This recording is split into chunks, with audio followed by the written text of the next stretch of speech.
శబాష్! అన్నయ్య తప్పు చేస్తే సరిదిద్దడానికి చెల్లెల్ని చెరబట్టామన్నమాట. ఆ మాట చెప్పడానికి సిగ్గులేదు.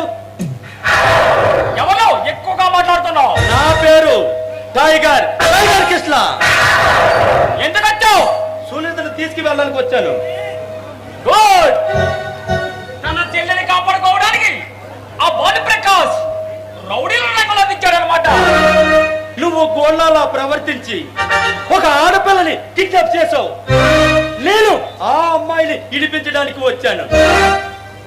ఈ సూర్య గురించి చాలా తక్కువగా అంచనా వేస్తున్నావు మిస్టర్ కృష్ణ. నేను గోండాని కాదు, కరుడు గట్టిన కసాయి వాళ్ళను ఉరికమ్మ ఎక్కించాలని పోరాటం సాగిస్తున్న కొదమ సింహాన్ని. నువ్వు సింహానివే, వీరుల పోరాడు. అంతేగాని ఆడపిల్లని అడ్డు పెట్టుకొని పనులు సాధించుకోవడం వీరుడు చేసే పని కాదు. నీ చేత నీతిని చెప్పించుకునే కాదు సూర్య. మర్యాదగా వచ్చిన దాన్ని వెనక్కి వెళ్ళావు. వెళతాను, ఈ అమ్మాయిని తీసుకొని వెళతాను. అసంభవం అని చెప్పారుగా, అర్థం కాలేదా?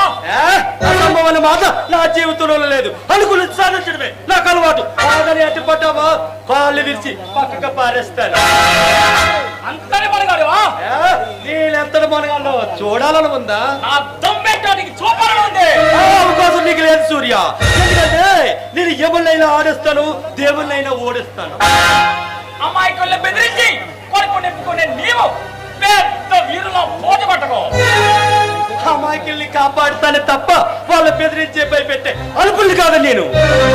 వాళ్ళ పేరు చెప్పి వాళ్ళు భూములు కొల్లగొట్టి అవసరమైతే వాళ్ళ అంతం చేయడమే కదా నువ్వు చేసే పని. నువ్వేదో పెద్ద సంఘ సౌకర్యంలో మాట్లాడుతున్నావు.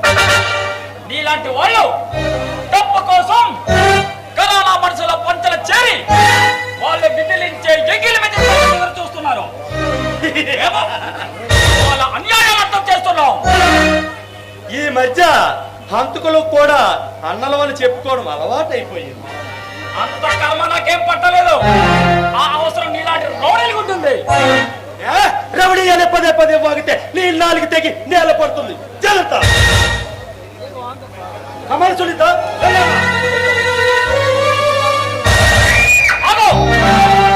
మర్యాదగా ఆమెను వదిలి వెళ్ళు, లేదంటే ఈ జీవితంలో ఇదే ఆఖరి రోజు అవుతుంది. అది నేను చెప్తున్నాను. మర్యాదగా అడ్డు తప్పుకో, లేకపోతే ఇప్పుడే నీ బతుకు తెల్లారిపోతుంది.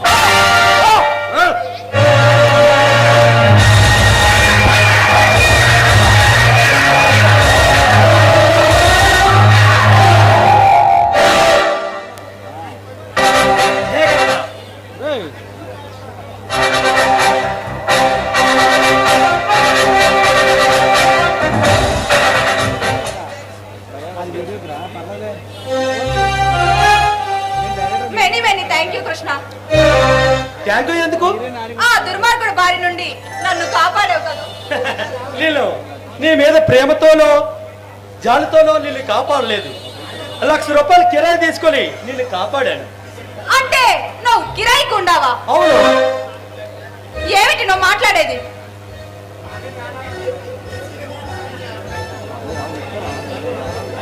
ఏమిటి? నువ్వు నమ్మనంత మాత్రాన నిజం అబద్ధం అయిపోదు. కాకపోవచ్చు, కానీ నువ్వు రౌడీవని కనిపించట్లేదు. నమ్మకంతో నాకు పని లేదు. పలా ఇంటి దగ్గర దింపుతాను. కృష్ణ, నీతో ఒక నిమిషం మాట్లాడాలి. నువ్వు కోటేశ్వరికి గారాల చెల్లెలువి, నేను ఒక కిరాయి రౌడీని. మధ్య మాటలేంటి?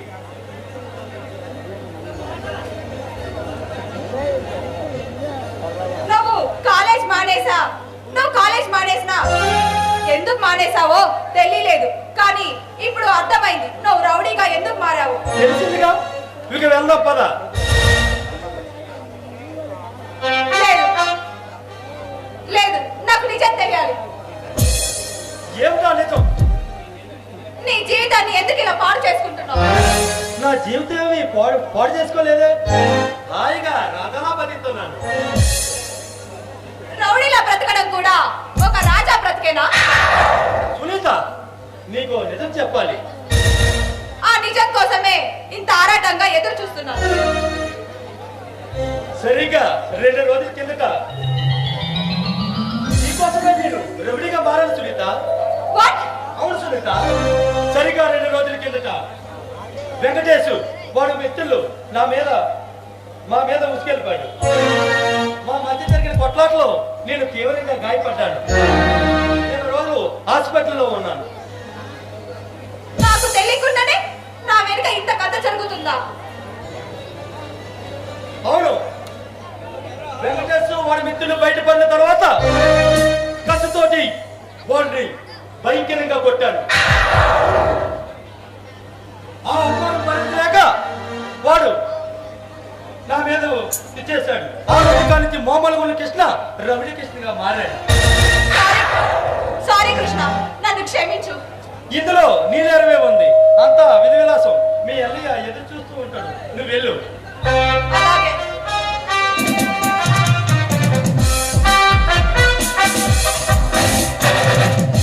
సునీత, ఆనాటి రగులుతున్న ప్రేమ అది ఆగలేదు సుని. అది రోజు రోజుకి పెరిగితేనే ఉంది.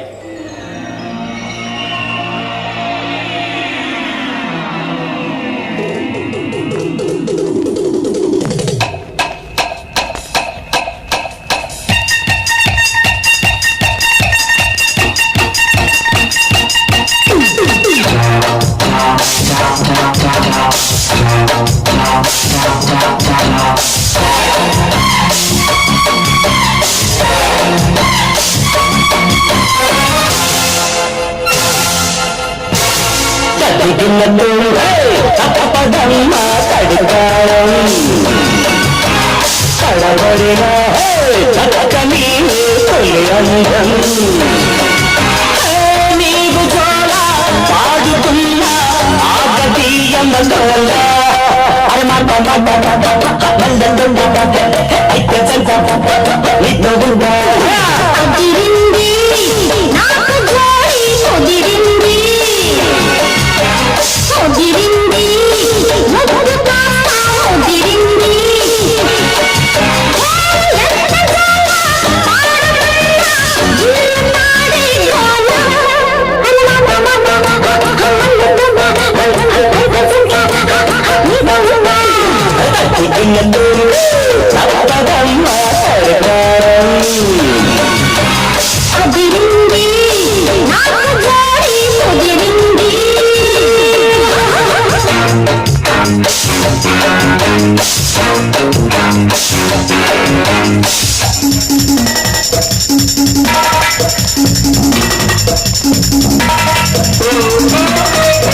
ఏమైనా కానీ వయస్సు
నీ బండే తగ్గి నా ఆకలి తీర్చు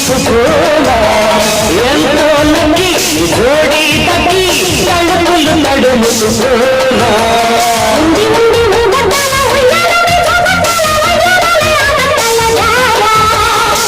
ముద్దు ముద్దించాల రుచిలోకి రైతించాల ముళ్ళో ఇల్లే కట్టించాల రా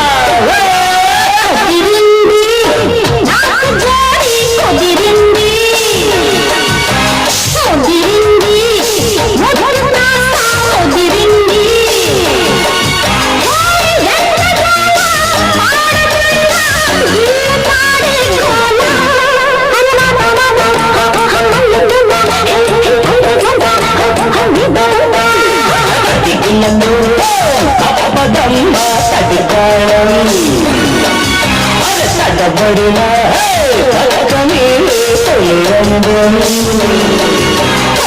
నీవు చాలా పాడుతున్న ఆగదీయమోల